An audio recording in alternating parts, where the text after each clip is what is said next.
मैं Ranjeet sir, physics class Basantpur Bhagwanpur. आज आप सभी को नॉलेज सर के यूट्यूब चैनल पर सेंटअप एग्जाम का ऑब्जेक्टिव क्वेश्चन का आंसर की बता रहे हैं। चलिए हम लोग शुरू करते हैं। तो इसमें पहला क्वेश्चन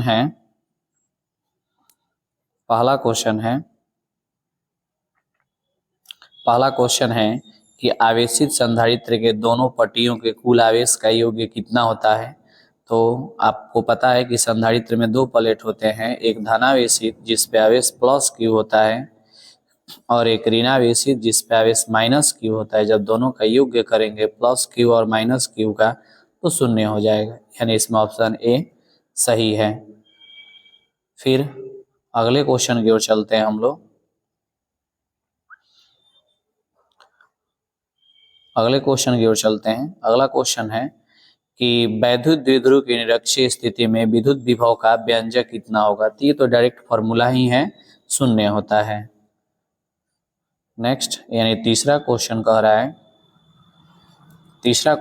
है कि यदि 100 वोल्ट तक आवेशित करने पर एक संधारित्र की संचित ऊर्जा 1 जूल है तो संधारित्र की धारिता कितनी होगी। तो इसमें संधारित्र की धारिता हो जाएगी 2 गुने 10 के पावर -4। इसके लिए फॉर्मूला होता है E बराबर 1/2 CV²। E बराबर 1/2 CV², जिसमें C का मान ज्ञात करना है, V दिया है 100। इससे आप सॉल्व करेंगे, आ जाएगा 2 गुने 10 के पावर -4। अगले क्वेश्चन की ओर चलते हैं। नेक्स्ट क्वेश्चन है कि +10 माइक्रोकूलम एवं -10 माइक्रोकूलम के दो बिंदु आवेश वायु में परस्पर 40 सेंटीमीटर दूरी पर रखे हैं। निकाय की वैद्युत स्थितिज ऊर्जा कितनी होगी। तो वैद्युत स्थितिज ऊर्जा निकालना है, इसका फॉर्मूला होता है U बराबर K इंटू Q1 Q2 अब बटा में दूरी का स्क्वायर कर लेंगे हम लोग। तो इससे जब हम लोग सॉल्व करने जाएंगे तो ये हो जाएगा ऑप्शन सी होगा, माइनस में। चूंकि पहला आवेश प्लस में है, दूसरा माइनस में है, तो इसमें ऑप्शन सी यानी -2.25 जूल हो जाएगा। अगला क्वेश्चन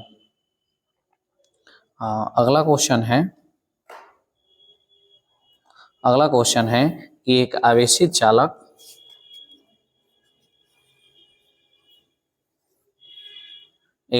चालक की सतह के किसी बिंदु पर विद्युत क्षेत्र की तीव्रता सतह के लंबवत होती है, यानी ऑप्शन बी सही हो जाएगा। उसके बाद नेक्स्ट क्वेश्चन है कि 1 वोल्ट विभवांतर पर त्वरित करने पर इलेक्ट्रॉन की ऊर्जा कितनी होगी। तो 1 वोल्ट विभवांतर पर इलेक्ट्रॉन को अगर त्वरित किया जाता है तो उसकी ऊर्जा 1 इलेक्ट्रॉन वोल्ट ही होगा, यानी ऑप्शन बी इसमें सही होगा। नेक्स्ट क्वेश्चन देखिए। अगला क्वेश्चन है कि यदि किसी समानांतर प्लेट संधारित्र के प्लेटों के बीच वायु को के अपेक्षिक विद्युतशीलता वाले माध्यम से विस्थापित कर दिया जाए तो संधारित्र की धारिता कितनी हो जाएगी। तो इसमें k गुना धारिता बढ़ जाएगी। अगला क्वेश्चन है, नेक्स्ट क्वेश्चन है कि निम्नलिखित में किसका मात्रक वोल्ट प्रति मीटर होता है। तो विद्युत क्षेत्र का मात्रक होता है वोल्ट प्रति मीटर। उसके बाद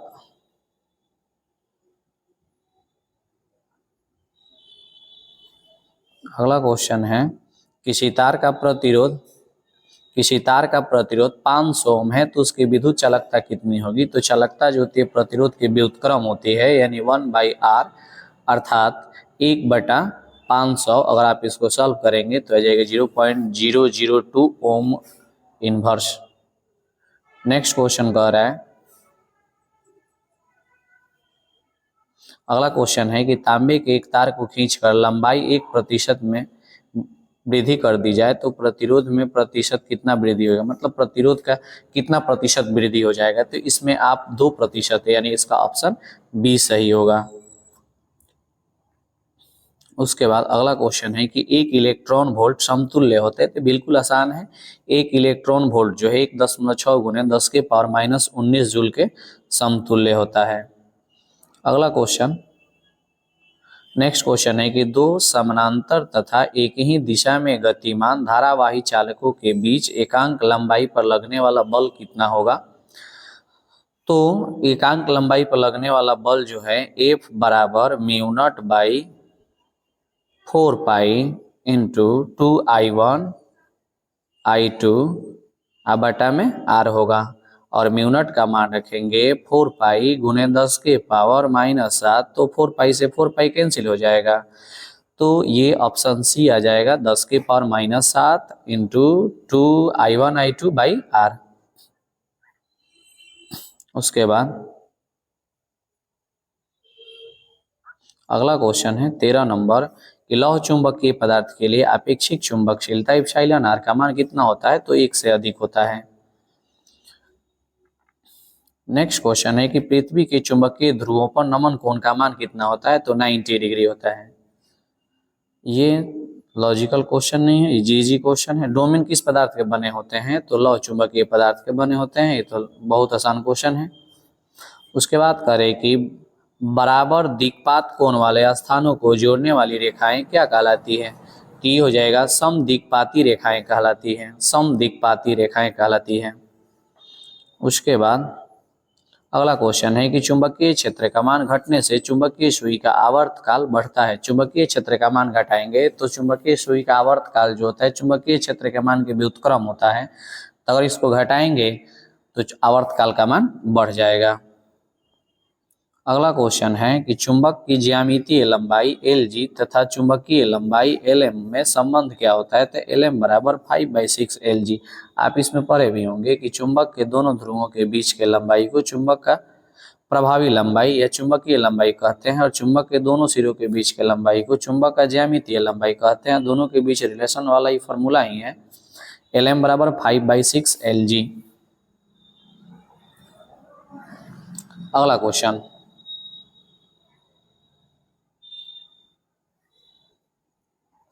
अगला क्वेश्चन है कि एक समरूप चुंबकीय क्षेत्र में एक आवेशित कण के पथ की त्रिज्या होती है संवेग के समान किसके समानुपाती होती है। तो संवेग के समानुपाती होती है, अर्थात इसमें ऑप्शन बी जो है सही हो जाएगा।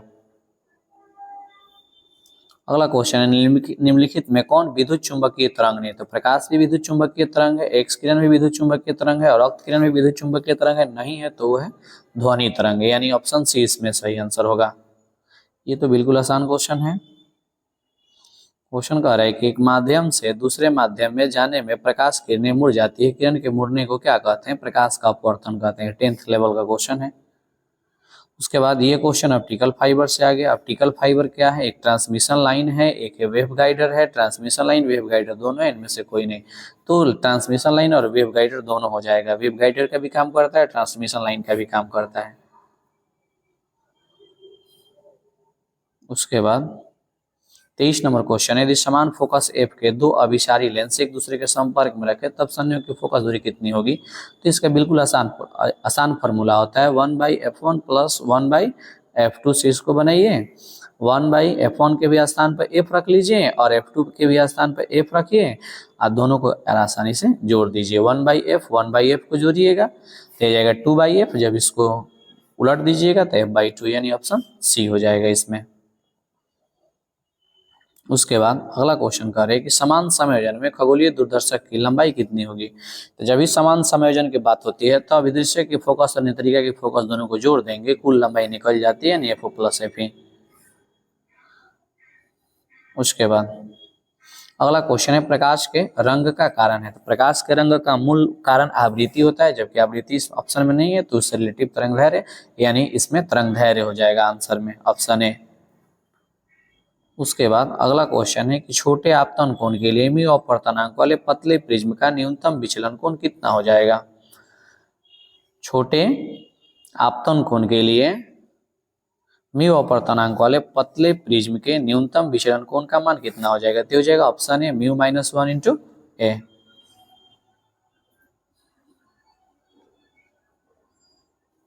उसके बाद अगला क्वेश्चन है प्रकाश की तीव्रता का व्युत्क्रम वर्ग नियम अर्थात तीव्रता जो है समानुपाती हो जाएगा 1/r² के।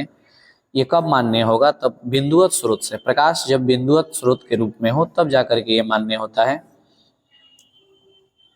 अगला क्वेश्चन कह रहा है कि निम्नलिखित में से किस धातुओं का कार्यफलन न्यूनतम होता है। सबसे ज्यादा कार्यफलन किसका होगा, सॉरी सबसे कम कार्यफलन किसका होगा, तो इसमें आ जाएगा सोडियम का। सबसे ज्यादा सबसे कम किसका हो जाएगा, सोडियम का। अगले क्वेश्चन की ओर चलते हैं। नमन कोण का मान उत्तरी ध्रुव से विषुवत की ओर जाने पर पहले घटता है उसके बाद बढ़ता है। अगला क्वेश्चन है कि विद्युत चुंबकीय तरंग की उत्पत्ति का मूल कारण क्या होता है, तो आवेश की त्वरित गति। अगर आवेश एक्सेलरेटेड मोशन में है तो विद्युत चुंबकीय तरंग की उत्पत्ति होगी। उसके बाद नेक्स्ट क्वेश्चन है कि चुंबकीय क्षेत्र बी तथा विद्युत क्षेत्र ई के अनुपात अर्थात बी बाई ई का मात्रा क्या होगा, तो सेकेंड मीटर इनवर्स हो जाएगा, सेकेंड मीटर इनवर्स हो जाएगा। उसके बाद अगला क्वेश्चन, किसी द्रव्यमात्मक माध्यम में विद्युत चुंबकीय तरंग की चाल निर्भर नहीं करती है। किस पर निर्भर नहीं करेगी, तो इसकी तीव्रता पर निर्भर नहीं करेगी, यानी ऑप्शन डी इसमें सही आंसर होगा। उसके बाद पूर्ण आंतरिक परावर्तन तभी घटित होता है जब आपतन कोण का मान क्रांति कोण से अधिक हो, अर्थात क्रांति कोण से बड़ा होता है, तभी जाकर पूर्ण आंतरिक परावर्तन की घटनाएं होती है। नेक्स्ट क्वेश्चन है कि इस लेंस के दोनों सतहों की वक्रता त्रिज्या r समान है तथा लेंस के माध्यम का अपवर्तनांक 1.5 है। लेंस की फोकस दूरी क्या होगी, plus minus r। Lens maker formula अर्थात 1/f equal to mu minus 1 into 1/r1 minus 1/r2 पे इसको सॉल्व कर लीजिए, सॉल्व हो जाएगा। उसके बाद यहाँ कह रहे क्वेश्चन में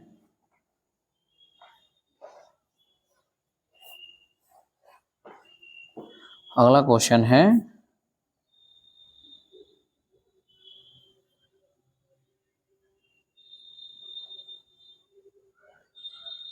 कि खगोलीय दूरदर्शक के वस्तु लेंस के लिए आवश्यक है। तो आपको पता है कि खगोलीय दूरदर्शक का उपयोग खगोलीय पिंडों को स्पष्ट रूप से देखने में किया जाता है और बहुत अधिक दूर के वस्तु को देखने के लिए अभिदृश्य के स्थान पर बड़े फोकस के लेंस की आवश्यकता होती है, अर्थात इसमें बड़े फोकस लंबाई वाला आंसर जो होगा सही होगा, बी नंबर ऑप्शन इसमें करेक्ट है। अगला क्वेश्चन है कि समान समायोजन के लिए संयुक्त सूक्ष्मदर्शी का आवर्धन क्षमता कितना होगा, तो हो जाएगा -VO/U into 1 + D/FE। Next question, जब माइक्रोस्कोप के नली की लंबाई बढ़ा दी जाती है तो आवर्धन क्षमता बढ़ जाती है, तो बिल्कुल आसान क्वेश्चन है। और ये 29 नंबर डायरेक्ट क्वेश्चन, ये डायरेक्ट रेले के नियम को ही रख दिए। प्रकाश के रेले प्रकीर्णन में प्रकीर्णित प्रकाश का परिमाण तरंगदैर्घ्य के समानुपाती होता है, तो तरंगदैर्घ्य के चतुर्थ घात के समानुपाती होता है, 1 तरंगदैर्घ्य के चतुर्थ घात के समानुपाती होता है, यानी ऑप्शन डी इसमें से हो जाएगा, 1/λ⁴ के रूप में होगा। उसके बाद ये क्वेश्चन विनाशी व्यतिकरण से पथांतर पूछ रहे हैं। विनाशी व्यतिकरण के लिए पथांतर बराबर क्या हो जाएगा, तो इसके लिए ऑप्शन आपका बी सही हो जाएगा, 2n + 1 इंटू λ/2, ऑप्शन बी सही होगा। उसके बाद नेक्स्ट क्वेश्चन है कि व्यतिकरण करते दो प्रकाश तरंगों के तीव्रता 9:4 के अनुपात में अधिकतम और न्यूनतम तीव्रता का अनुपात कितना हो जाएगा, तो 25:1। उसके बाद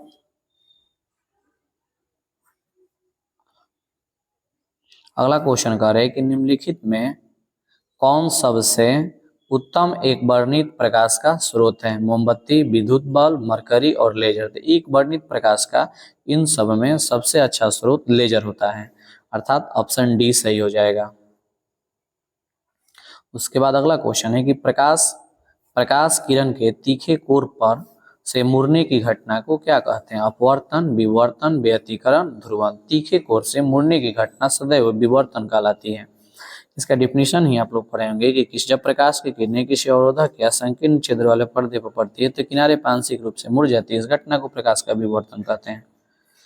उसके बाद अगला क्वेश्चन कह रहा है कि कैथोड किरणें समूह है, कैथोड किरणों के कौन से समूह हैं, तो इलेक्ट्रॉन के पास ही ऋण आवेश होता है, न्यूट्रॉन के पास तो कोई आवेश होता ही नहीं, प्रोटॉन धनावेशित होता है, अतः ऑप्शन ए इसमें सही आंसर हो जाएगा। थॉमसन विधि द्वारा हम ज्ञात कर सकते हैं, तो थॉमसन विधि द्वारा इलेक्ट्रॉन के आवेश तथा द्रव्यमान दोनों का अनुपात ज्ञात किया जाता है। उसके बाद अगला क्वेश्चन है कि उत्सर्जित फोटो इलेक्ट्रॉन की ऊर्जा किस पर निर्भर करती है, तो धातु के कार्यफलन पर निर्भर करती है। नेक्स्ट क्वेश्चन कह रहे हैं कि प्लांक स्थिरांक की विमा है। प्लांक स्थिरांक की विमा है तो ml² T⁻⁻1 यानी ऑप्शन बी इसमें सही आंसर हो जाएगा। अगला क्वेश्चन कह रहे हैं कि निम्नलिखित में कौन आवेश रहित है, माने किसके पास आवेश नहीं है, तो प्रोटॉन के पास धनावेश होता है, अल्फा कण के पास धनावेश होता है, बीटा कण के पास ऋणावेश होता है, अर्थात प्रोटॉन कण इसमें ऑप्शन ए जो है आपका सही आंसर हो जाएगा।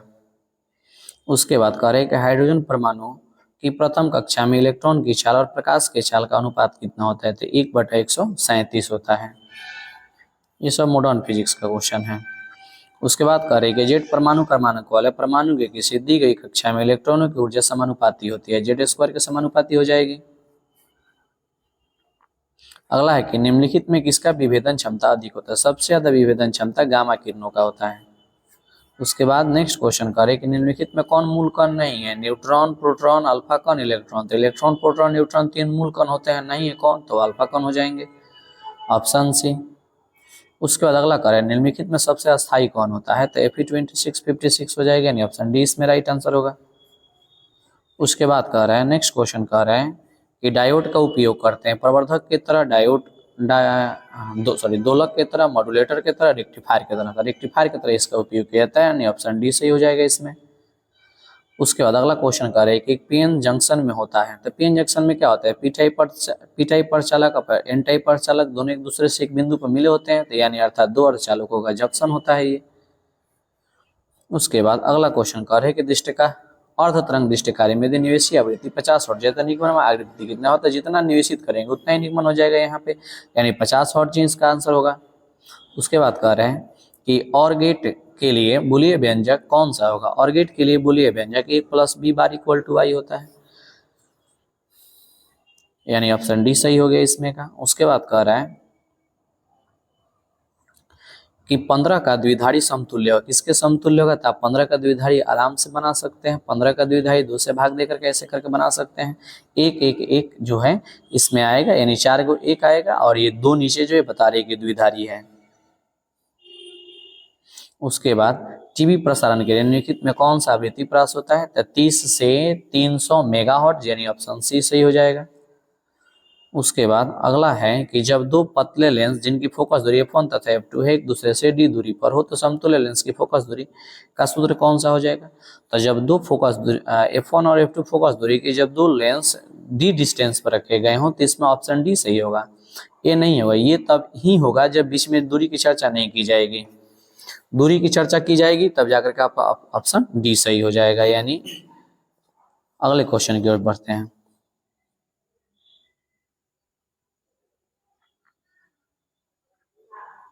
अगला क्वेश्चन है कि यदि चल कुंडली के एलिमेंट में फेरों की संख्या बढ़ा दी जाए तो इसकी सुराहिता बढ़ जाएगी, फेरों की संख्या बढ़ाएंगे सुराहिता बढ़ जाएगी।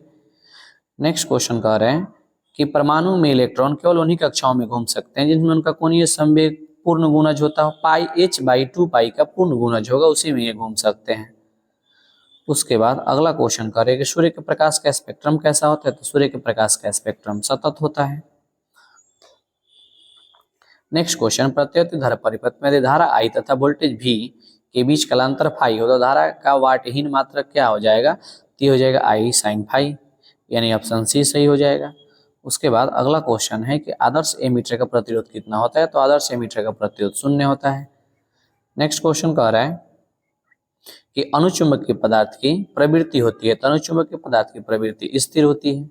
उसके बाद अगला क्वेश्चन कह रहा है कि एक तार में 1 एम्पीयर धारा प्रवाहित हो रही है, यदि इलेक्ट्रॉनों की संख्या इलेक्ट्रॉनों पर आवेश 1.6×10⁻⁻19 किलोमीटर प्रति सेकंड तार में प्रवाहित इलेक्ट्रॉनों की संख्या कितनी होगी, तो 6.25×10⁻⁻।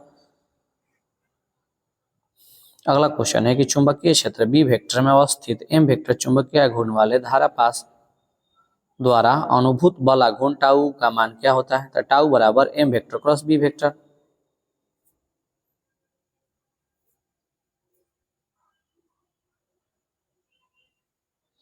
उसके बाद नेक्स्ट क्वेश्चन की ओर चलते हैं हम लोग।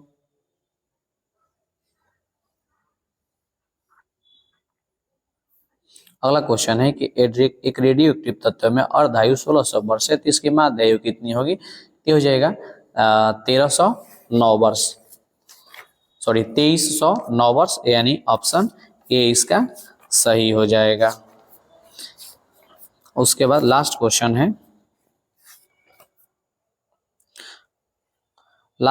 कि प्रकाशीय तंतुओं में बैंड चौड़ाई कितनी होती है? तो ये हो जाएगा 100 गीगाहर्ट्ज। अगर आप चाहें तो इस क्वेश्चन को सॉल्व कर सकते हैं। 2309 वर्ष का मान कैसे ज्ञात करेंगे? तो इसके लिए माध्य आयु निकालना है, तो टाउ वाला फॉर्मूला लगाइए, टाउ बराबर 1/λ। तो पहले आपको लेमडा का मान ज्ञात करना पड़ेगा। लेमडा का मान बिल्कुल आसानी से ज्ञात कर सकते हैं। लेमडा बराबर 0.6931/t से। टी इसमें आपका हो जाएगा अर्धायु जो 1600 वर्ष है, मान रख करके निकाल लीजिएगा, 1319 आ जाएगा वर्ष। तो बस वीडियो में इतना ही, ये लास्ट क्वेश्चन था। टोटल क्वेश्चन समाप्त हो गया। अगर कोई त्रुटि हो तो मैसेज करके जरूर बताएंगे। बहुत बहुत धन्यवाद।